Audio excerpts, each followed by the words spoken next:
ಆತ್ಮೀಯ ವೀಕ್ಷಕರೇ, ನಿಮ್ಮೆಲ್ಲರೂ ಕೂಡ ಸವಿಕನ್ನಡ ಯೂಟ್ಯೂಬ್ ಚಾನಲ್ಗೆ ಹಾರ್ದಿಕವಾದಂಥ ಸ್ವಾಗತ. ನಾವಿಂದು ಹೃದಯಘಾತಕ್ಕೂ ಮೊದಲು ಕಾಣುವಂಥ ಮೌನ ಲಕ್ಷಣಗಳ ಬಗ್ಗೆ ಈ ವಿಡಿಯೋದಲ್ಲಿ ತಿಳ್ಕೊಳ್ತಾ ಹೋಗೋಣ. ಬಹಳ ಜನರಿಗೆ ಹೃದಯಘಾತ ಅಚಾನಕ್ಕಾಗಿ ಬರುತ್ತೆ ಅಂತ ಅನ್ನಿಸ್ತಿರುತ್ತೆ. ಆದರೆ ನಮ್ಮ ದೇಹ ಹಲವಾರು ದಿನಗಳು ಅಥವಾ ವಾರಗಳ ಮುಂಚೆಯೇ ಮೌನ ಎಚ್ಚರಿಕೆಗಳನ್ನು ನೀಡ್ತಾ ಇರುತ್ತೆ.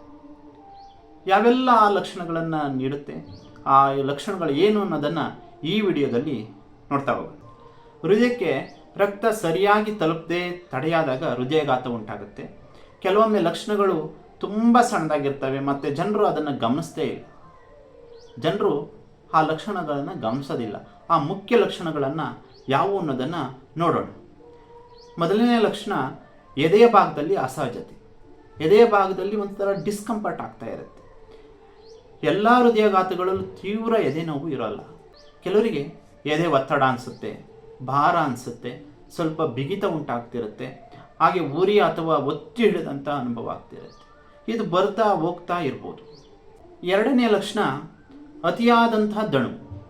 ಯಾವುದೇ ಹೆಚ್ಚು ಕೆಲಸ ಮಾಡದೇ ಇದ್ದರೂ ಕೂಡ ಅತಿಯಾದ ದಣವು ಕಾಣಿಸ್ಬೋದು.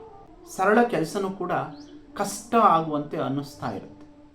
ಮೂರನೇ ಆದಂಥ ಲಕ್ಷಣ ಉಸಿರಾಟದ ತೊಂದರೆ. ಸ್ವಲ್ಪ ಕೆಲಸ ಮಾಡಿದ್ರು ಅಥವಾ ವಿಶ್ರಾಂತಿಯಲ್ಲಿದ್ದರೂ ಉಸಿರಾಟ ಕಷ್ಟ ಅನ್ನಿಸ್ತಾ ಇರುತ್ತೆ.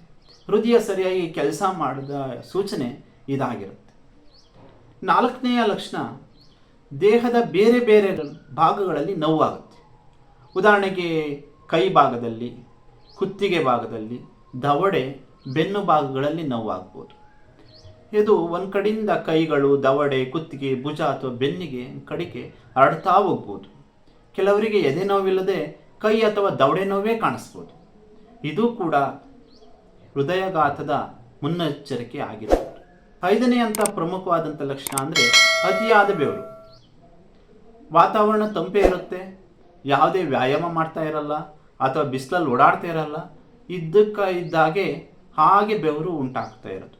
ತಂಪಾದ ವಾತಾವರಣದಲ್ಲಿ ಅತಿಯಾಗಿ ಬೆವರು ಬರೋದು, ಇದು ಕೂಡ ಹೃದಯಘಾತದ ಮುನ್ನೆಚ್ಚರಿಕೆ ಆಗಿರ್ಬೋದು. ಆರನೆಯ ಪ್ರಮುಖ ಲಕ್ಷಣ ತಲೆ ಸುತ್ತದಂಗಾಗೋದು ಅಥವಾ ವಾಂತಿಯ ಭಾವನೆ ಉಂಟಾಗೋದು. ತಲೆ ಸುತ್ತೋದು, ಹಾಗೆ ಟೈರ್ಡ್ನೆಸ್ ಆಗೋದು, ದುರ್ಬಲ ಆಗೋದು, ವಾಂತಿ ಭಾವನೆ ಅಥವಾ ಮೂರ್ಛೆ ಬರುವಂಥ ಅನುಭವವು ಕೂಡ ಈ ಹೃದಯಘಾತದ ಮುನ್ನೆಚ್ಚರಿಕೆ ಆಗಿರ್ಬೋದು. ಇನ್ನೊಂದು ಲಕ್ಷಣ ನಿದ್ರೆಯ ತೊಂದರೆ. ಕೆಲವರಿಗೆ ಹೃದಯಘಾತಕ್ಕೂ ಮುಂಚೆ ಅಸಹಜ ನಿದ್ರೆ ಸಮಸ್ಯೆ ಉಂಟಾಗ್ಬೋದು. ಅಶಾಂತಿ ಅಥವಾ ಆತಂಕ ಕಾಣಿಸ್ಬೋದು, ಒಂಥರ ಏನೋ ಡಿಸ್ಕಂಫರ್ಟ್ ಅನ್ನಿಸ್ಬೋದು. ಇದು ಕೂಡ ಹೃದಯಘಾತದ ಮುನ್ನೆಚ್ಚರಿಕೆ ಆಗಿರ್ಬೋದು. ಈ ಲಕ್ಷಣಗಳು ಕಂಡ ತಕ್ಷಣ ಹೃದಯಘಾತ ಅಂತ ಅಂದ್ಕೊಳ್ಳೋದಲ್ಲ. ಈ ಲಕ್ಷಣಗಳಲ್ಲಿ ಒಂದಕ್ಕಿಂತ ಹೆಚ್ಚು ಒಮ್ಮೆಲೆ ಕಂಡು ಬಂದರೆ ತಕ್ಷಣ ವೈದ್ಯರನ್ನು ಭೇಟಿ ಮಾಡಬೇಕು, ಅವರ ಸಲಹೆ ಸೂಚನೆಗಳನ್ನು ಗಮನಿಸಬೇಕು ಅನ್ನೋದನ್ನು ನಾವು ಯಾವುದೇ ಕಾರಣಕ್ಕೂ ಮರೆಯದೇ ತಿಳ್ಕೊಳ್ಬೇಕಾಗುತ್ತೆ. ಹಾಗಾದರೆ ಈ ಹೃದಯಘಾತ ಆಗದ ಹಾಗೆ ನಾವು ತಪ್ಪಿಸೋದಾದರೆ ಹೇಗೆ? ಯಾವ ಜೀವನ ಶೈಲಿಗಳನ್ನು, ಯಾವ ಹವ್ಯಾಸಗಳನ್ನು ರೂಢಿಸ್ಕೊಂಡ್ರೆ ಈ ಹೃದಯಘಾತವನ್ನು ತಪ್ಪಿಸ್ಬೋದು? ಈ ಹೃದಯಘಾತದ ಅಪಾಯಗಳನ್ನು ಕಡಿಮೆ ಮಾಡೋದಕ್ಕೆ ಹಲವಾರು ಒಳ್ಳೆಯ ಅಭ್ಯಾಸಗಳಿದೆ. ಕೆಲವು ಸಿಂಪಲ್ ಆದಂಥ ಅಭ್ಯಾಸಗಳನ್ನು ರೂಢಿಸ್ಕೊಂಡ್ರೆ ಈ ಹೃದಯಘಾತ ಆಗದ ಹಾಗೆ ತಡೆಯಬಹುದು.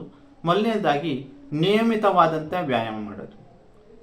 ಇವತ್ತು ಏನಾಗಿದೆ, ಮನೆಯಲ್ಲಿ ಆಫೀಸ್ ಕೆಲಸ, ಮನೆಗೆ ಬರೋದು, ಈ ಥರ ಇರ್ತದೆ. ಆದರೆ ನಿಯಮಿತವಾದಂಥ ವ್ಯಾಯಾಮ ಮಾಡೋದು, ವಾಕಿಂಗ್ ಹೋಗೋದು, ಆಟಗಳನ್ನು ಆಡೋದು, ಇವೆಲ್ಲವೂ ಕೂಡ ಹೃದಯಕ್ಕೆ ಒಳ್ಳೆಯ ರಕ್ತ ಸಂಚಾರವನ್ನು ಮಾಡಿ ಹೃದಯದ ಆರೋಗ್ಯ ಚೆನ್ನಾಗಿರೋಂತೆ ನೋಡ್ಕೊಳ್ತವೆ. ಎರಡನೇದು ಧೂಮಪಾನವನ್ನು ತಪ್ಪಿಸ್ಬೇಕು. ಧೂಮಪಾನದಿಂದ ಹೃದಯದ ಆರೋಗ್ಯಕ್ಕೆ ತುಂಬ ತೊಂದರೆ ಆಗುತ್ತೆ. ಹಾಗಾಗಿ ಧೂಮಪಾನವನ್ನು ತಪ್ಪಿಸ್ಬೇಕು. ಮೂರನೇದು ಸರಿಯಾದ ನಿದ್ರೆ. ನಿದ್ದೆಯು ಹಲವಾರು ರೋಗಗಳ ನಿಯಂತ್ರಣಕ್ಕೆ ಸಹಕಾರಿಯಾಗುತ್ತೆ. ಹಾಗೆ ರಕ್ತದೊತ್ತಡ ಮತ್ತು ಮಧುಮೇಹವನ್ನು ನಿಯಂತ್ರಿಸಬೇಕು. BP ಮತ್ತು ಶುಗರನ್ನು ಕಂಟ್ರೋಲಲ್ಲಿ ಇಟ್ಕೊಳ್ಬೇಕು. ಹಾಗೆ ಆರೋಗ್ಯಕರವಾದಂಥ ಆಹಾರಗಳನ್ನು ಸೇವಿಸಬೇಕು. ಜಂಕ್ ಫುಡ್ ಇರ್ಬೋದು, ಅತಿಯಾದ ಎಣ್ಣೆಯ ಪದಾರ್ಥಗಳಿರ್ಬೋದು, ಅತಿಯಾದಂಥ ಕಾರ್ಬೋಹೈಡ್ರೇಟ್, ಸ್ವೀಟ್ಗಳನ್ನು ದೂರ ಮಾಡಬೇಕು.